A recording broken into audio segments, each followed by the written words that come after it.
I was going to do another cold open where it's just me holding a can, but you are here for Dad's Bet Baseball. It's myself, Adam Rosenberg, CJ Buskey, aka Slippin' Jimmy, CJ. This is, dude, we peeled off. This is our 4th episode, man. People are like we're flying through these. So we've rounded how's it going? bases. We've We have hit rounded the 4 total bases. bases right now. Yes. You know, If this was an Ohtani bet, it would be better value for the over 3.5 bases than it would be for home run. Because it's probably plus 380 for that versus plus 280. I think we played a lot of the 3+ total bases last year with him. Like we did would that a just be lot. like, oh, whatever, 3+ total bases. Yeah, we're just like, but then he would hit a home run. It would be like whatever. It didn't matter. All right, so we got a couple day baseball games that are going on. I have already hit on a Logan O'Hop HRR. Let's see if we can get a bomb here. But let's just jump kind of right into it about stuff that people are talking about. So I mean, look, I have I got a situation that escalated quickly, but I want to start with you. Who's a guy that you are kind of eyeing on this week that has kind of stolen your heart? I don't think my guy, as quick preview here, has escalated as quickly as yours, but we'll get into you in just a second. Take me to Paris, baby. Kyron Paris. I mean, this guy has been just mashing the last couple of games. Look, they're playing the Rays down at old, George Steinbrenner Field, and they're already, looks like, I think it's like 2 runs already today so far. So it's so weird. Great. By the way, it's just still so weird that they're playing there. It is. I really kind of have been super interested in the Athletics games, by the way, just because that's kind of a fun team, and also that park is kind of the same dynamic. But yeah, I mean, Paris, he is, not somebody that I think a lot of people have talked about or heard of over the last. If I'm just looking kind of quickly here at his game log, he's had 7 hits over his last 5 games. He had a 2-dinger day yesterday. He's had 3 straight games where he's hit a home run. And here's what is, I think, totally bonkers about Paris, at least from a betting standpoint.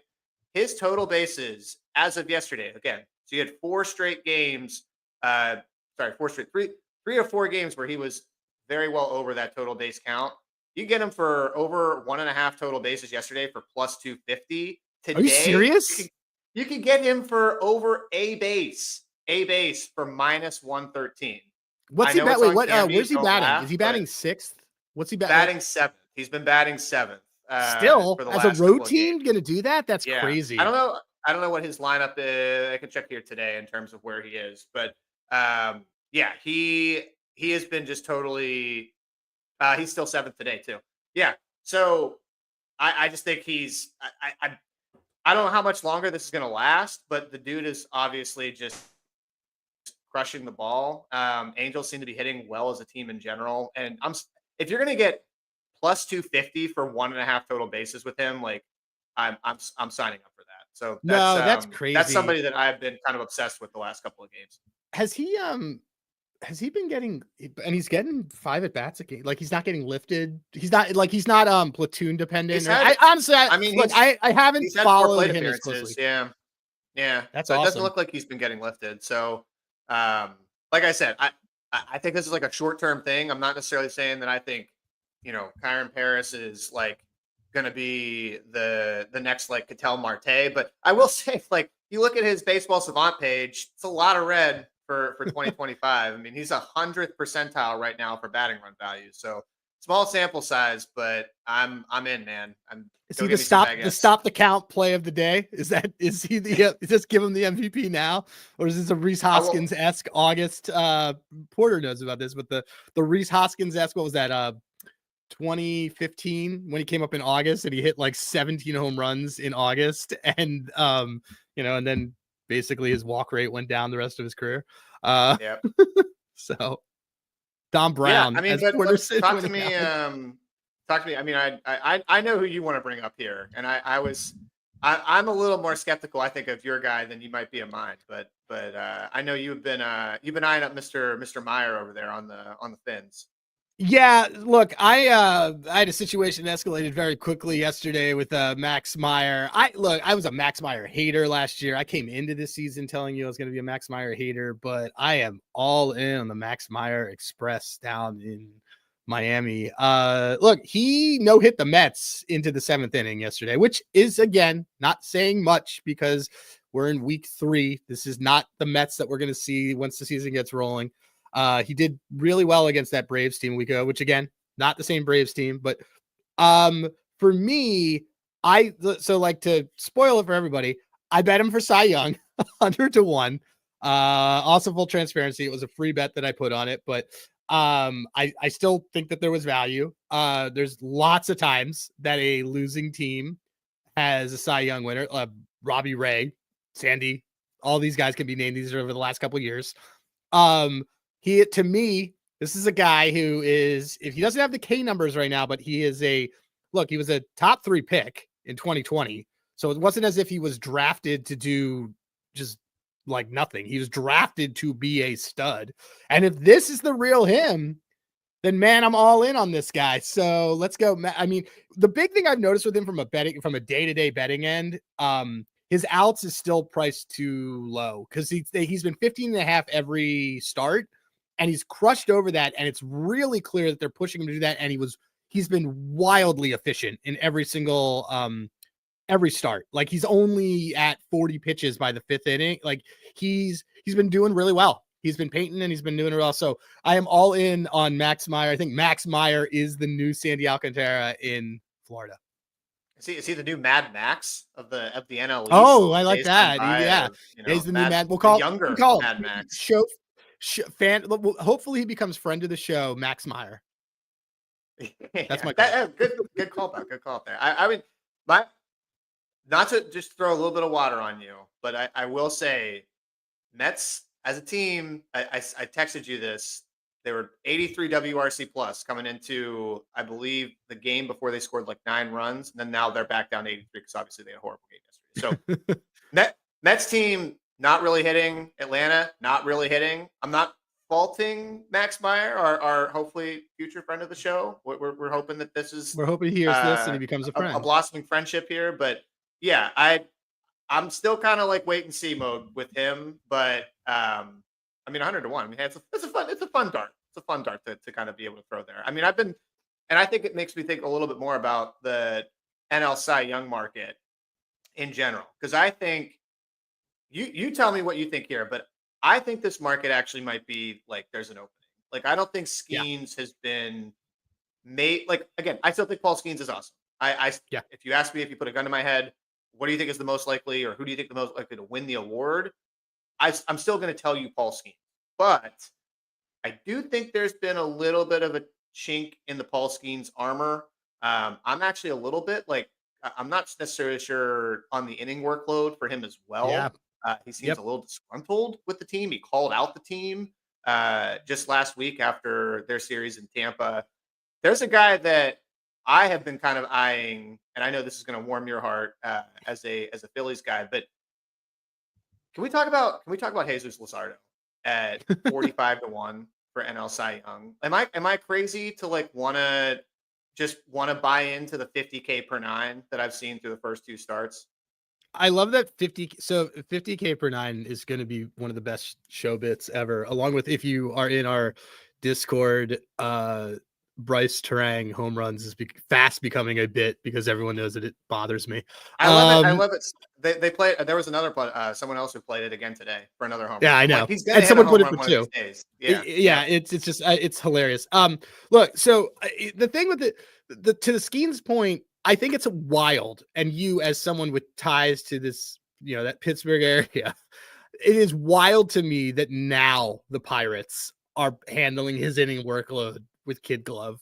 After last year, they were like, you just completed a whole season of college baseball being the best pitcher. Let's throw him in there and do it till May. And then just the way they've handled him has been so odd to me. And he was awesome. He was awesome. He was awesome. But he has shown. Look, this Pirates team's not good. But he's looked great. He hasn't looked dominant, and it's not like he looks hurt. he's just not getting run support. But it's not like DeGrom levels. So, but to bring it back to the Cy Young thing, yeah, I think that there's a bunch of openings. I think it's really wild that there are arguably 3 Phillies pitchers that could basically raise their hands and say, I am a Cy Young contender. That's Zach Wheeler, Christopher Sanchez, and Jesus Luzardo. And this is going to be the quick shout I will give. And this is always going to be a subtweet to our friend Brandon Porter, who's in the comments right now. But give Caleb Cotham on the Phillies his due, because he basically took Sanchez, who the Rays didn't want. He took he's made it so Wheeler and Nola have not, knock on wood, broken down over the last 3 years. Taijuan Walker has not given up a run this year in 9 innings of work, which last year he will basically he will. I get don't worry. And Lozano, what we're yeah. seeing though, probably the most underrated pitching coach in the league. That said, back to the market, I think that there is a lot more openings than people are thinking. Snell's already hurting on the IL. I would argue, if you wanted to tell me who should be a favorite, I haven't looked. Just went down too. Yeah. Yeah. You tell me this because you got the board in front of you, or maybe you do or don't. Where's Hunter Green? Because Hunter Green, he was only 6. So I wanted Hunter Green. Hunter Green. This morning, I was like, I'm going to. If Hunter Green is anything more than 10-1, I am betting. Yeah. He was 6-1 on DraftKings this morning. Okay.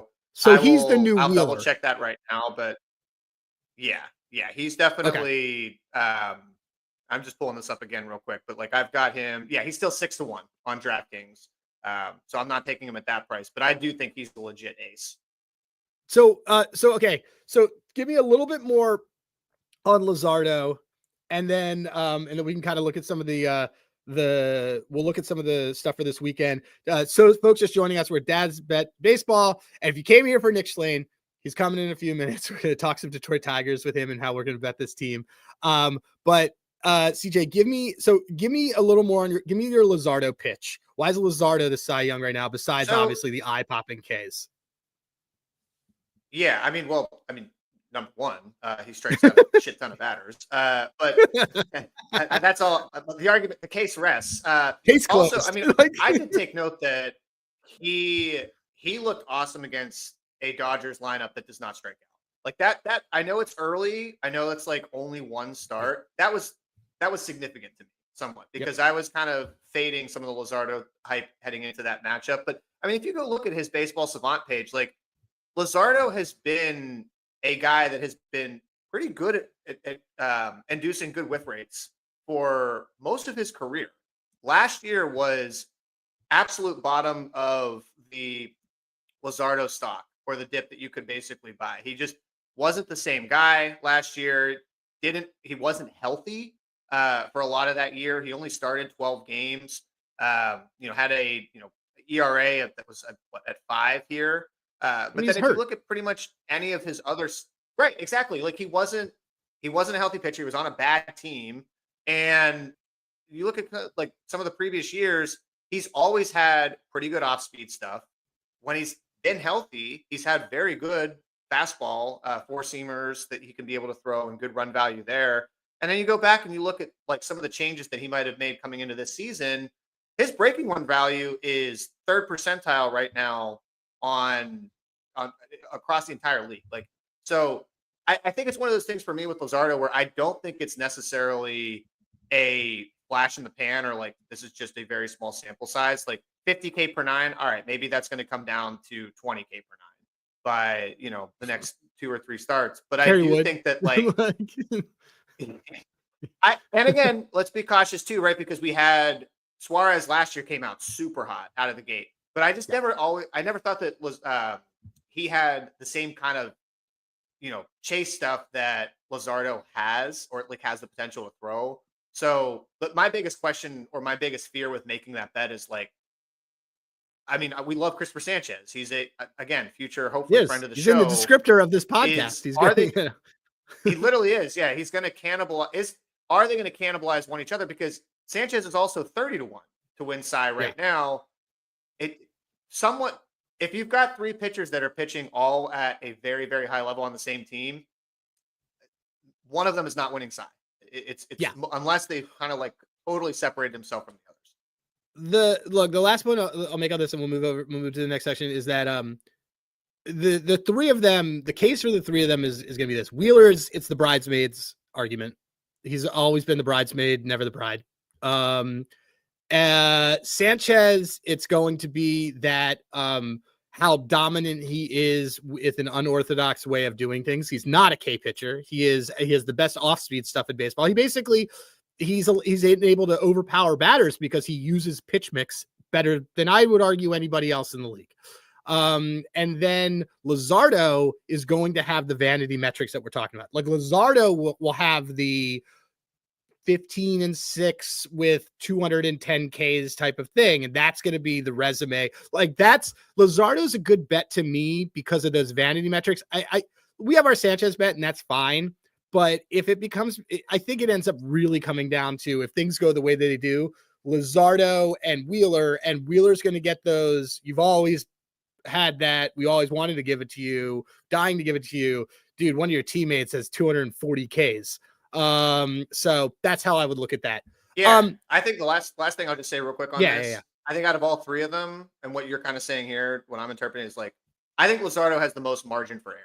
Like, because he will get the K numbers. Like, he will throw 200 plus Ks and look extremely dominant in some stretches. So if he has a 2.55, 2.65 ERA, he can still win. Whereas I don't think necessarily Sanchez or Wheeler are going to win with that. Yeah, well, I think Sanchez won't have the nearly as good of a whip as Luzardo. So, all right. So players and series that are this weekend that we are looking at right now. And after immediately I realized as I look at that, and our producer Spencer said, don't tell everybody what the segment is, just go right into it.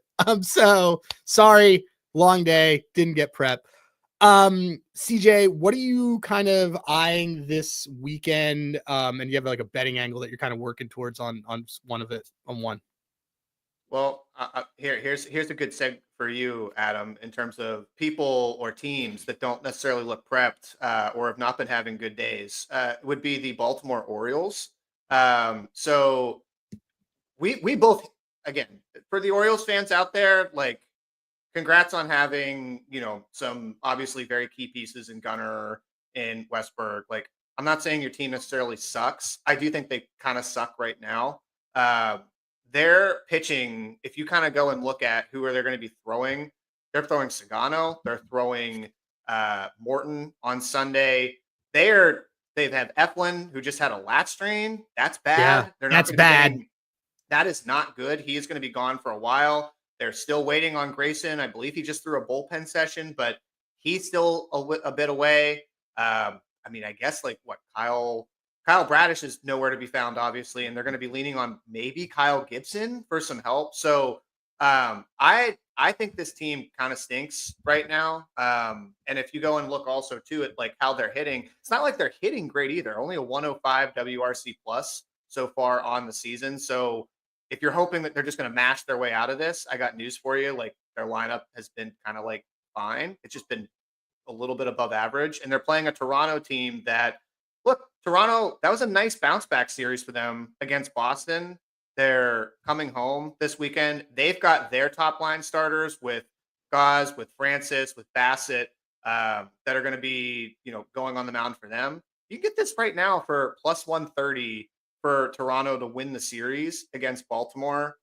I know that these guys just saw each other, like, what was it? Not even like 2 weeks ago, I guess, for the opening series. But yeah, man, I'm finding some way or any way I can to fade the Orioles here. So I would like betting a Toronto market to probably win the series. Or hey, look, if Vlad doesn't homer today, he will be hitting a home run this weekend. He's sitting today, so you don't have to worry about him hitting he's any sitting. home runs Okay. today. He's sitting, which is actually really his good. His line was kind of long today too, so that makes sense. Look, man, I'm not gonna waste a bunch of airtime piling on how much I can't stand Brandon Hyde. I like this Orioles team. I'm just waiting. I'm just trying to find that market for Hyde first manager fired because Bucky Britton is on that bench for a reason. The series that I'm looking at, is this Rangers Seattle series. Seattle's been feisty. But this is the Rangers haven't been dominant. And Seattle is plus 425 to win the division. And I think that what I have learned in 3 weeks is that it's that Seattle and Texas look the most complete. And when I say complete, I mean like 70% within that division. So if you like fun futures and a way to bet this, I would bet this Seattle to win the division now. This is in my opinion, is an excessively long number for this team, for a team that has said that they're going to buy, that actually has a big hole at the top of their lineup because Robles just got hurt. So they're going to have to do that. But 425 is pretty excessive for them on the division when they could come out of the series at home, sweep them, and suddenly everything kind of flips around. While it is early, these are the times where you want to take good numbers like that. You got a 4-1 number in pocket for the division. You can do a lot of maneuvering around later on when you want to play back and buy back on the Rangers. If you want to take inevitably when the Astros are 10-1, you can do that. But that's kind of how I would look at that series. So everybody who's joining, Dad's Bet Baseball at Dad's Bet Baseball across the board.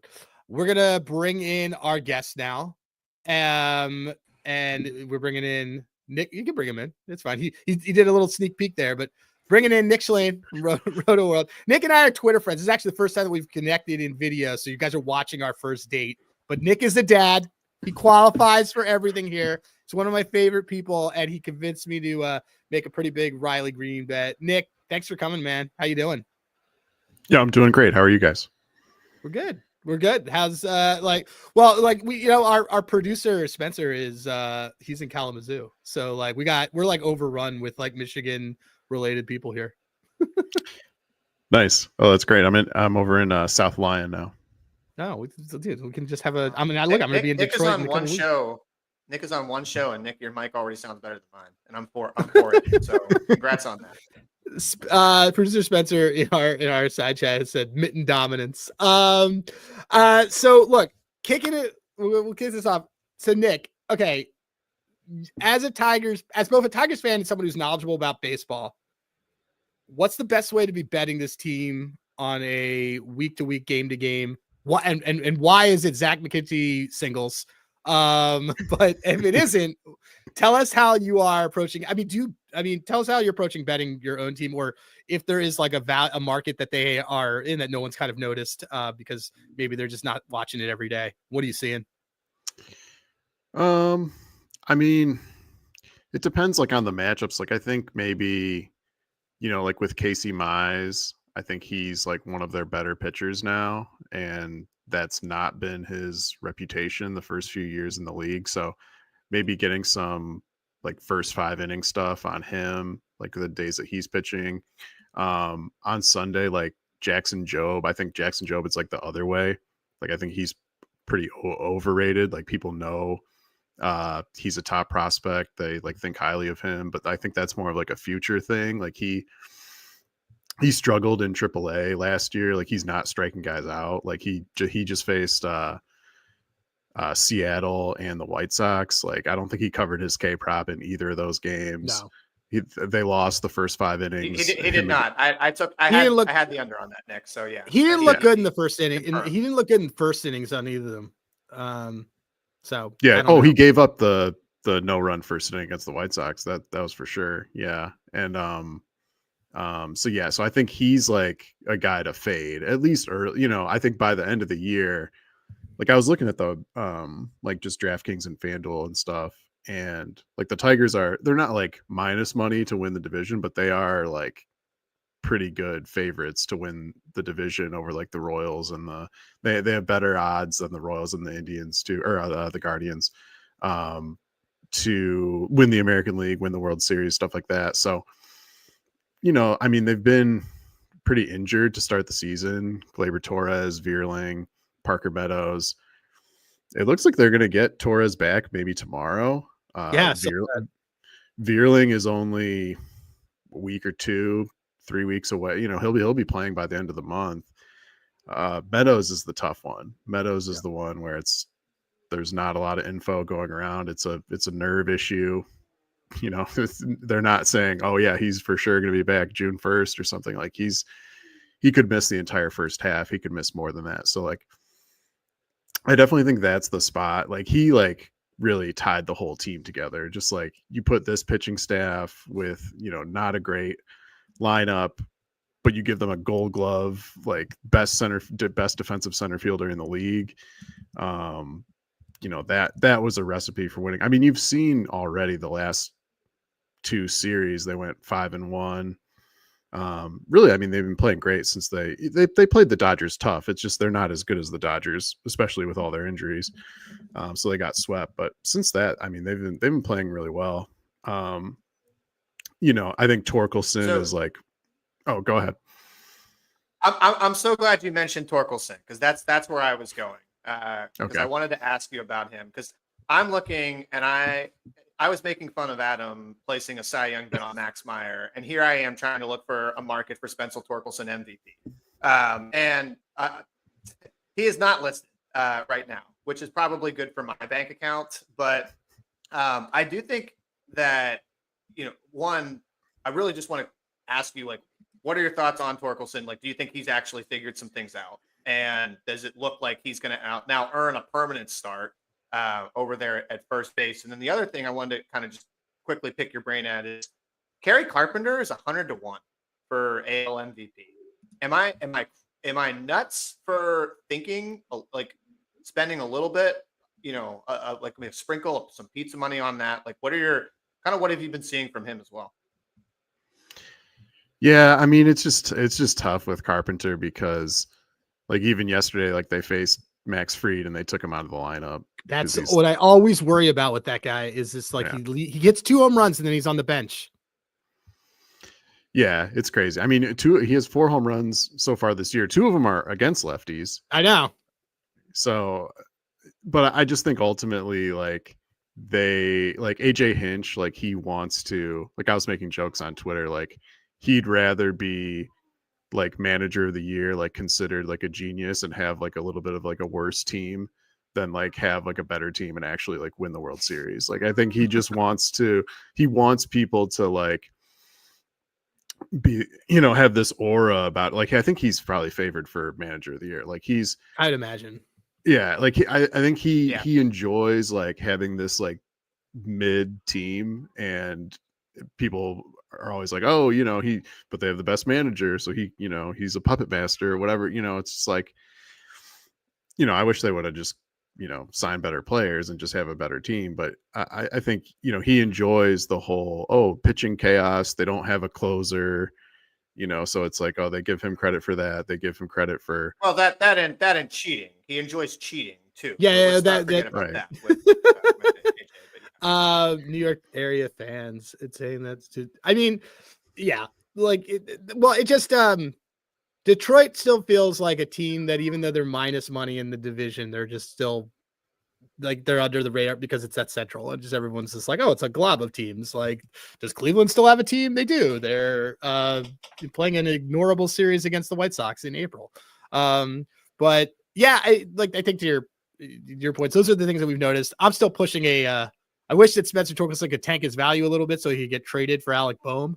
I think everybody wins in that situation. But so, again, another reason we brought you on is because we have a one requirement of you are our first official guest, and we had and our one requirement is that they be a dad.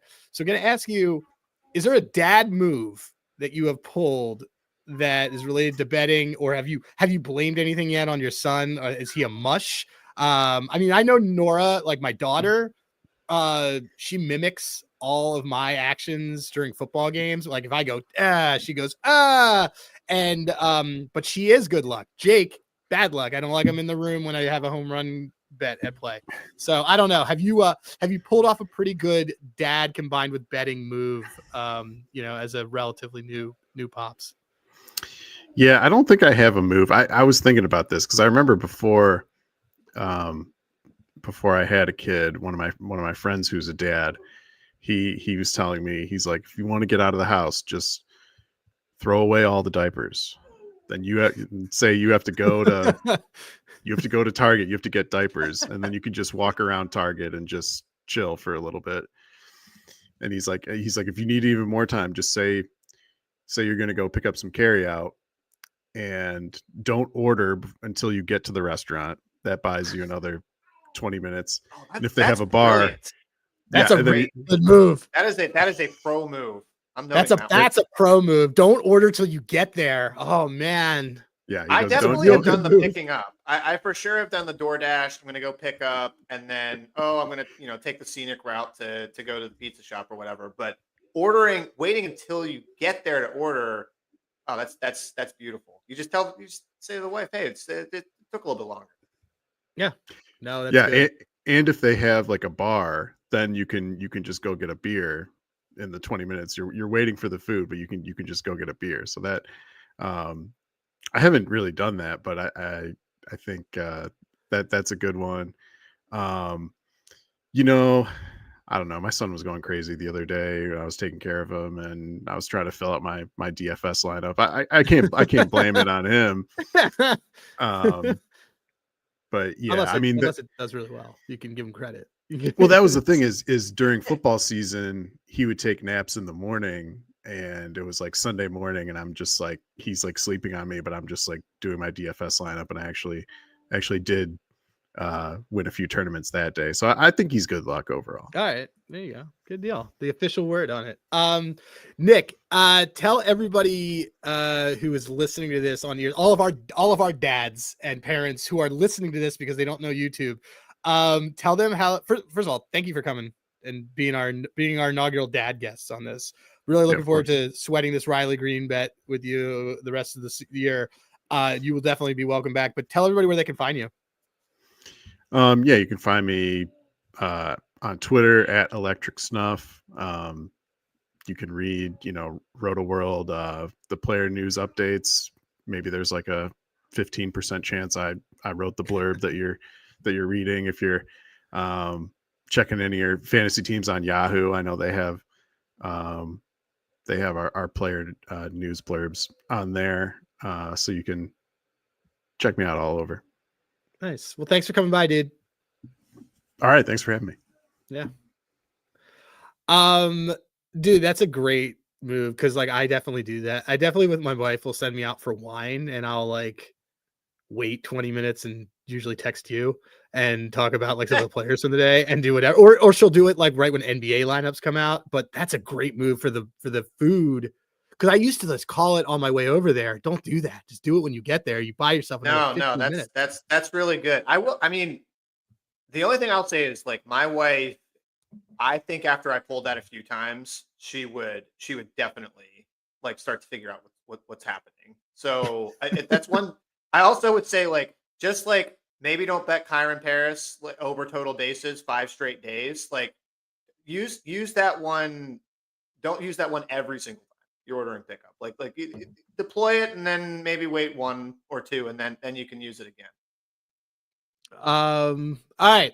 We got, let's see. I'm just going to look and see if we got some lines up. If we have lines up, then we'll treat people to, let's do a parlay. You want to do a parlay? Do an SGP or parlay? Yeah, let's do that. We could do either an SGP for the Phils, since we've been talking about them a lot. The Phils Braves game, both guys we like tonight with. Let's do an SGP for this Phils game. Why not? Okay. Okay. So what do you? Well, I'm gonna friend of the program and Detroit native actually. Brian from Hall of Fame Bets. Like they have a really good parlay optimizer, and I'm pulling it up because I want to look at a couple things on this. So is there a play that you've been eyeing? Like, are you just dying to have Luzardo K's in here? What's crazy? Who do you think wins this game? I guess that's a better question. Who do you think wins this game? I think the Braves win this game. Okay. Because don't like bring up the first 20 minutes of this podcast, but there could be a Luzardo season's long like regression candidate for this start. Braves like I don't want, like you said, season's long. I don't want to say that like the Braves like need this game. It's a must win or anything, but like, man, it would be tough to lose another series here, and especially to lose this at home. So I think I like the Braves in this game. I really want to find some way. I was looking yesterday to see like how could I be able to play Michael Harris to do something, because I think he's been great in the last week or so. But I actually think the guy that I might be targeting for at least like you're going to get maybe a little bit of value on. I mean, don't throw up in your mouth here, but Brian De La Cruz is Taylor and I were talking about him playing yesterday. He's been very hitting, well. and we liked him yesterday too. He's been really good And lately. I think that right now, I'm just looking at DraftKings. You can obviously go build this where you can get the best. I think we're going to price, build it on but DraftKings just to like yeah, spoilers. It's just going to be easier. but like, okay, like to RBI, for example, plus 205, 2+ total bases, plus 135.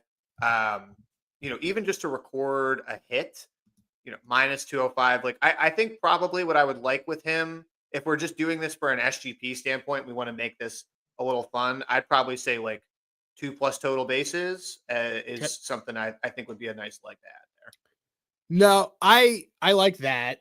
I'm just looking at Michael Harris has been great against lefty. I think that's a good marker there. I think here, let me do it. I'm going right now. It's usually I would use their parlay optimizer and I would just be like, okay, I'll do this and do whatever. But we only have one game, so I'm just gonna do it all in one. But let me go to this. Okay, so SGP builder, total bases. I'm with you on that on Michael Harris over plus 190, and then I really want, I wish you could take somebody to not do something in here, but the other thing is I kind of want, let me just take a look here, guys. 5 in his last unstarted. I mean, Michael Harris is really killing the ball. Can't put Brian De La Cruz up because he's just like has not hit a ball off a lefty this year. I get it though. You want to do, I think we could do some reverse correlation here, and I kind of want to do I'm putting in Luzardo 6Ks and then Braves run line. Just to see what that's happens. kind of where I was gonna say too. Oh, dude, 11-1. Yeah, I think there's a lot of there are actually a number of like scenarios where Luzardo is gonna get, he's still gonna get 5 or 6 Ks and he could end up giving up like 5 or 6 runs. I don't think he's gonna give up 6 runs, but I think that is much more likely than we've seen him do it. He's gonna give up 0 Dude, runs. Verlander struck out 7 guys yesterday and he gave up the farm. It's perfectly doable. Okay, so Logan Gilbert struck out 8 and gave up what was it, 2 or 3 to the Tigers? Yeah, in his second start. Like 4, I think. Very okay, yeah. So Harris 2 total bases, Atlanta Braves run line, and Luzardo 6Ks 11-1. I'm gonna put a quarter unit on it on DK. Do it. I love it. It's done. Boom. There it is. Show parlay for tonight. Thank you everybody who joined at Dads That Bet on or Dads Bet Bait. Sorry. At that Dads That Bet is CJ. At Dads Bet Baseball is our podcast. It is Dads Bet Baseball on Spotify. It's on Apple Music.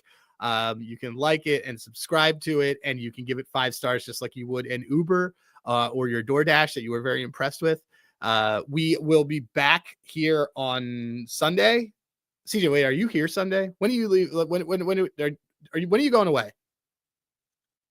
I'm going to weigh on, so I will be sitting watching these games from a beach in Honduras. So I'm going to be out. All right. Well, we will have Sunday pod this week. Yeah. All right. Well, we will have we'll have fancy substitute. We will. Well, this fancy substitute that is Scott Reichel, who does everything that I ask him to do, will probably be in your shoes, and it'll be a much shorter episode, but we'll figure it out. Or we'll just wait till you come back because that'll be fine.